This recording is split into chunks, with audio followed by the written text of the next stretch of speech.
Hello everyone, in this video we will be looking at section 9.1 sequences. We'll pick up where we left off with subsection 3, which is a pattern for recognizing sequences. So far I've given you a formula for the nth term of a sequence, and we've written out what that sequence is, and we determined if that sequence converges or diverges. Right? So now what we're going to look at is when I give you the sequence, we're going to have to determine the formula for the nth term. And then once we determine that formula for the nth term, then we will be able to do the work that we did before in order to determine whether that sequence converges. So let's look at this example here. We want to find the sequence whose first 5 terms are these terms, and then determine whether that sequence converges or diverges. So when we're looking at these terms here, we see we get 2 over 1, 4 over 3, 8 over 5, 16 over 7, and 32 over 9. The first thing we should notice is that the numerators are consecutive powers of 2, right? So 2 to the 1 is 2, then we get 2 squared, which is 4, then we get 2 cubed, which is 8, then we get 2 to the 4th, which is 16, and then we get 2 cubed, which is, so let's write out what all those ones are. Might be a little bit easier to see what I'm talking about. So 2 squared equals 4, which is my second numerator. 2 cubed equals 8, which is my third numerator. 2 to the 4th, which equals 16, is my fourth numerator. And 2 to the 5th, which equals 32, which is my fifth numerator. So in other words, the numerator of the nth term should be 2 to the n, right?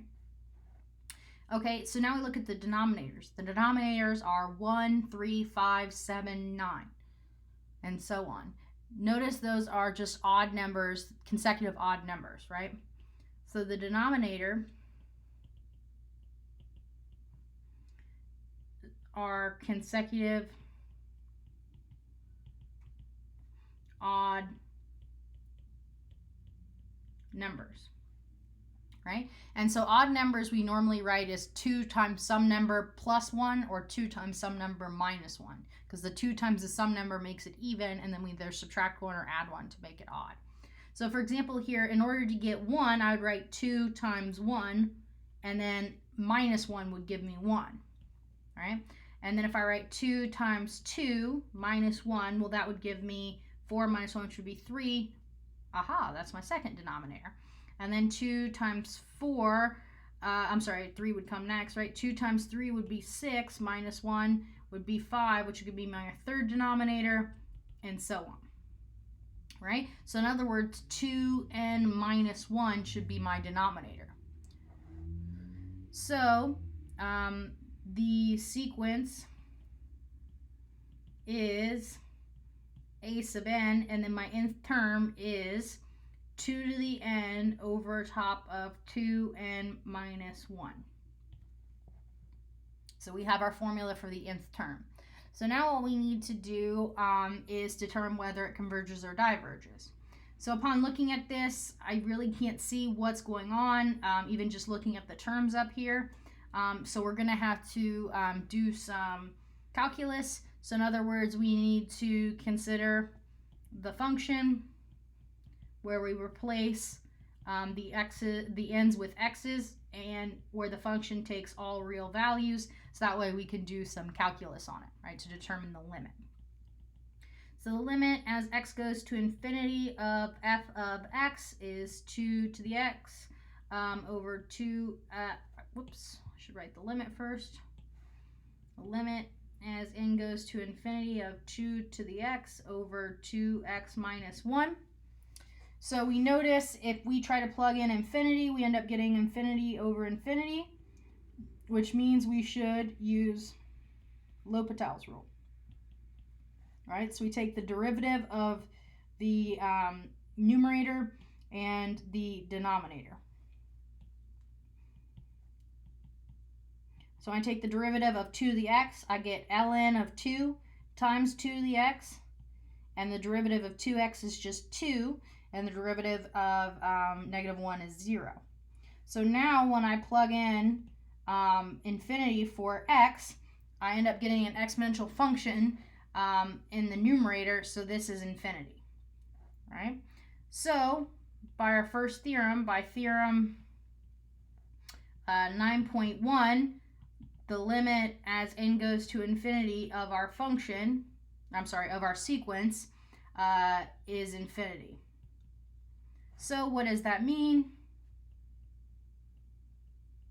Our sequence diverges, right? It doesn't head towards any particular value.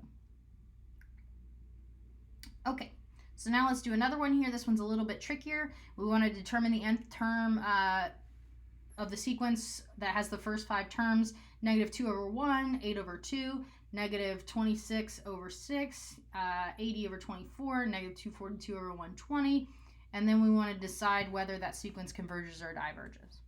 Right? So the first thing that should be apparent here is that I have alternating negative signs, right? And notice, right, this is for n equals to 1, n equals 2, n equals 3, n equals 4, and n equals to 5, right? And the odd ones have, the odd terms have negative sign, right? So that means I should have negative 1 to the n, because if I take negative 1 and take it to an even power, then it would be positive 1, right? So that's, I need to have negative 1 to the n out front. And now we notice something about the numerators. The numerators are actually, this one might not be apparent at first, but once I say it, you're like, oh yeah, the numerators are 1 less than powers of 3, right? So in other words, for the first one there, I would get I would get 3 to the first power minus 1, and that would give me that 2 for the numerator of the first term. And then 3 squared minus 1 would give me 8, which is the numerator for the second one. 3 cubed, which is 27, minus 1 would give me 26. And then 3 to the fourth minus 1 would give me 81, minus 1, which would be 80, and so on. So what does that mean? Let's get this over a little bit. That means my numerator should look like 3 to the n minus 1. So now when I look at my denominators, what I can do is try maybe factoring the denominators, because I don't really see, it's not powers of 2, because I get 2 and then 2 to no power gives me 6, right? But let's factor the denominators.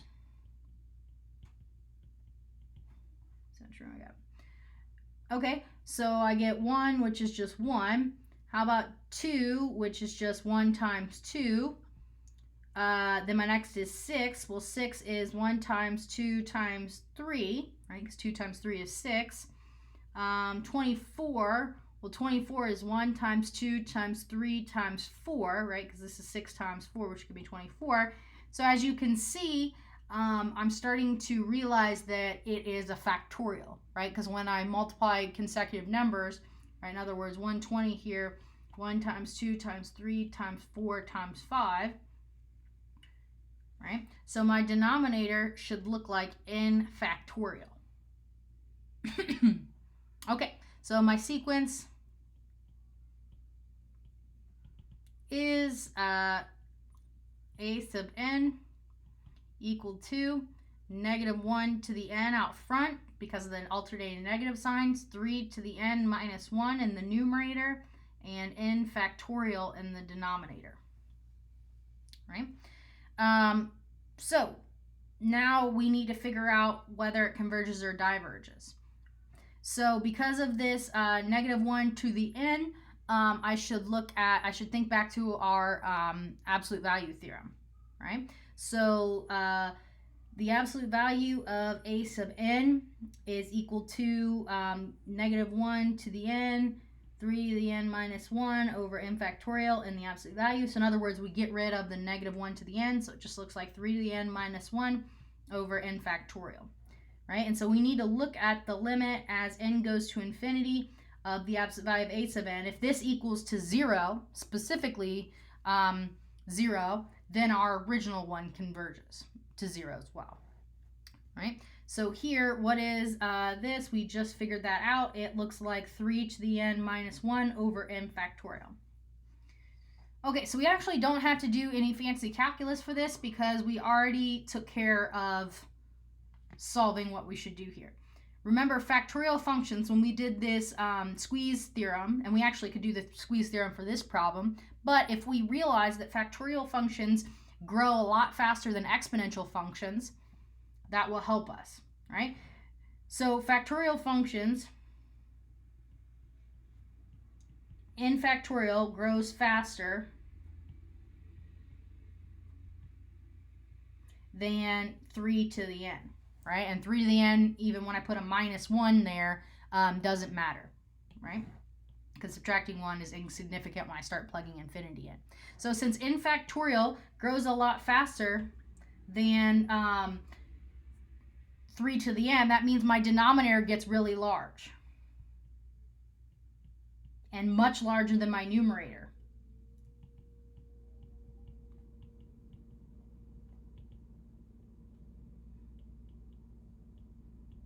So what does that mean? That means this limit is 0, right? If my denominator gets really, really big and my numerator doesn't, that means that I'm getting a really, really small number. So in other words, this heads to 0.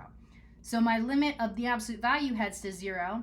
So by theorem 9.4, that absolute value theorem, our limit of our actual a sub n is also equal to 0, right? If the absolute value goes to 0, then the actual one goes to 0. So in other words, the sequence, which we found, which was negative 1 to the n, 3 to the n minus 1 over n factorial, it converges to 0. Okay, so now we'll talk about monotonic sequences and bounded sequences. So far we have determined the convergence of a sequence by finding its limits. So now we will determine whether a sequence converges without finding its limit, or when its limit is too difficult to find. So first let's look at this definition here. The definition of a monotonic sequence. A sequence is monotonic when its terms are non-decreasing. In other words, when every term is bigger than the previous term, right? Or it's non-increasing. In other words, every term is smaller than the term before it, right? Monotonic means it stays the same. So it's either strictly going up or it's strictly going down, right? Okay, so we're going to determine whether each sequence is monotonic, right? So the first one here, this is the one we've done over and over again, right? This was the first example we looked at. So 3 plus negative 1 to the first, 3 plus negative 1 squared, 3 plus negative 1 to cubed, 3 plus negative 1 to the fourth, and we know that this is going to be 2, 4, 2, 4, and so on. Notice when I look at consecutive terms, I get bigger here, but then I get smaller, and then I get bigger, and then I get smaller, right? So in other words, this is not a monotonic sequence, right? Because it just oscillates. It doesn't keep growing or keep getting smaller. Okay, so now let's look at this one, which is 2 times n over 1 plus n. So if I were going to write out what the terms were, I would get 2 times 1 over 1 plus 1, which would be 1. And then I would get 2 times 2 over 1 plus 2, which would be 4/3. And then I would get 2 times 3 over 1 plus 3, so it would be 6/4. So it looks like things are getting bigger, right? 4/3 is 1.33, 6/4 is 1.5, and so on. So it looks like it might be monotonic increasing, but we have to show that, right? So to show this is monotonic increasing, we compare consecutive terms. In other words, b sub n and b sub n plus 1, right? Because b sub n is the term we're at, and b sub n plus 1 is the next term, right? And so we're hoping to show that b sub n is, if this is increasing, right, it looks like it's increasing, that b sub n plus 1 is greater than b sub n. So we want to show that b sub n plus 1 is greater than b sub n. All right, that's what we're hoping for. Okay, so what is b sub n plus 1? B sub n plus 1 is plugging, well, actually, first, what's b sub n? Before we even roll with that, we'll write out what these are. B sub n is just 2n1 plus n. B sub n plus 1, we plug in n plus 1 into that formula. So 2 times n plus 1 over 1 plus n plus 1. So in other words, we get 2n plus 2 over top of 2 plus n. Okay, so again, because we're guessing that this is increasing, we want to show that b sub n is less than b sub n plus 1, or in other words, b sub n plus 1 is greater than b sub n. So this is what we're trying to show. Is this true? Well, b sub n is 2n over 1 plus n, and we want to show again, is that less than 2n plus 2 over 2 plus n, which is b sub n plus 1. So right now it's not apparent, right? But what I can do is I can clear away the denominators, right? If I clear away the denominators, then maybe it'll become more apparent. So if I multiply this by 1 plus n times 2 plus n on both sides to make it even, then what am I left with? I get 2n times 2 plus n. Again, we're trying to hope that that's less than. This one we would get 2n plus 2, 1 plus n. So now we can multiply this out. All right, so I get 4n plus 2n squared. Again, hopefully that's less than 2n plus 2n squared plus 2 plus 2n. So just repeating and combining like terms on the right-hand side, I get 4n plus 2n squared plus 2. And what do you know? I've got the same thing. This is the same thing as this, but then on the right-hand side, I have a little bit more, right?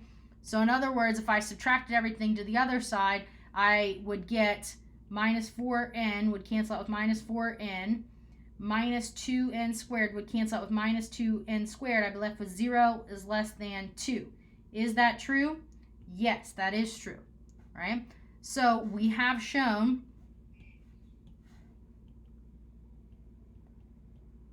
that b sub n is less than b sub n plus 1, which means that this is a monotonic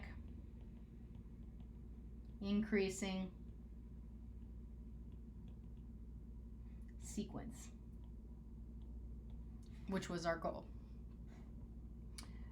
Okay, so one more here. We get n squared to the n. So this is actually one we looked at before, right? So let's use that.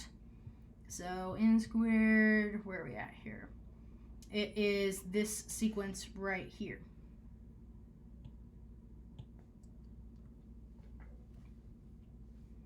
So this is our sequence, right?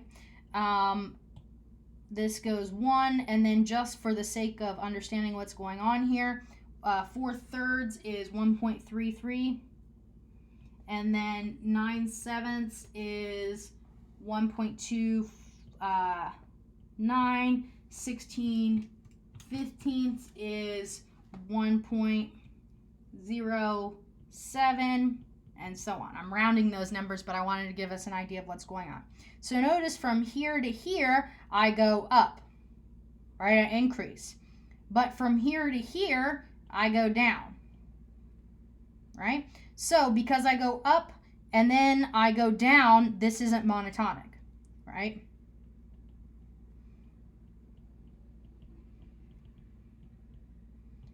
In fact, if I were to delete the first term, then it would be monotonic. It would keep going down forever. But since I have that first term of 1 there, which makes it go up and then back down, this is not a monotonic sequence.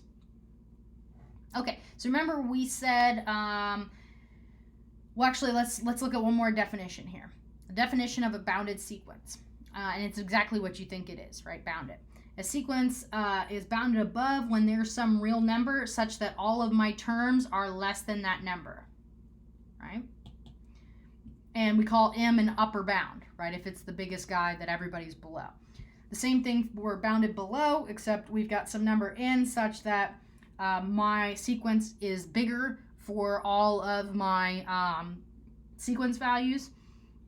And then we say it's bounded when it's bounded above and below, right? So first, all 3 sequences in example 8 that we just did were bounded. And remember I said at the beginning of this video, we were going to find a new way other than looking, well, actually I said not at the beginning of the video, but subsection 2 or subsection 4 here, we're going to find a way to determine whether a sequence converges without finding the limit.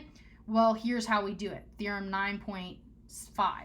If a sequence is bounded, meaning that it has an upper bound and a lower bound, right? So in other words, here's my sequence, all these values. If it lies between two numbers, right? If it's bounded and it's monotonic, in other words, it's just increasing or it's just decreasing, then it has to converge, right? So if we have a sequence and we show that it's bounded above and below, right? Because bounded means above and below, and we show that it is monotonic, and in other words, strictly increasing, getting bigger, or strictly decreasing, getting smaller, then it converges, right? So this sequence here, a sub n is 1 over n. We already showed that this converges, right? We could always just look at the limit as n goes to infinity of 1 over n. We know that that is 0, right? So it converges. But let's talk about whether this is bounded and monotonic, right? Because of this theorem, because we know it converges, we're assuming that it is bounded and monotonic, but let's show that. All right, so again, what are my terms? 1, 1/2, 1/3, 1/4, 1/5, and so on. All right, so this is bounded above by 1. Right? It's also bounded above by 1.1, 12, 13, but 1 is the lowest bound, right? Just because this says less than or equal to, right? All my values are less than or equal to. 1 is the biggest value I have, right? It's also bounded below by what? It's bounded below by 0 because the limit is 0, right? It's heading, every value is getting smaller, but it is it never reaches 0. All right, so it's bounded above and below, so this is a bounded sequence, just like we expected it to be because we knew it converged. How about monotonic? What do we think? Every single consecutive term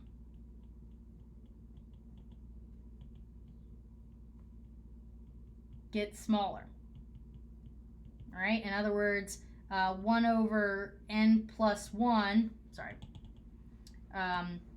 1 over n, which is a sub n, is greater than 1 over n plus 1, which is a sub n plus 1, right? If I have more things in the denominator, n plus 1 is bigger than n in the denominator, then it's bigger, right? So if it's bigger in the denominator, that means the whole thing is smaller. So this is a monotonic increasing sequence. So by the theorem 9.5, the sequence converges, right? We already knew it converged, but now we have another way to determine whether it converges. Okay, so let's look at n squared over n plus 1.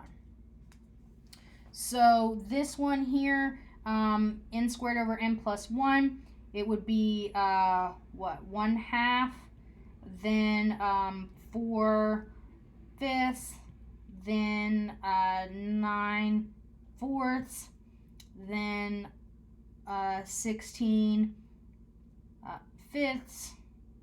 So this should have been 9/3, right?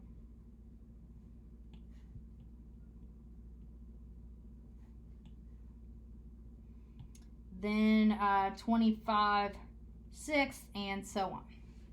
So if you look at these terms, 1/2, 4/3, 9/4, they're getting bigger, right? So we can tell that this is monotonic increasing, right? We could prove it. We would show that b sub n plus 1 is bigger than b sub n, right? But just looking at that, we can kind of see that. So I'm not going to prove that for this example. So this is monotonic increasing. However, these numbers just keep getting larger and larger without bound, right? Our terms keep getting larger and larger, right? There's no value that they're heading towards, right? So that means that this is not bounded above, right? It is bounded below. It's bounded below by 1/2, right? But since it's not bounded above, that means it's not a bounded sequence, right? Because in order to be a bounded sequence, it has to be above and below.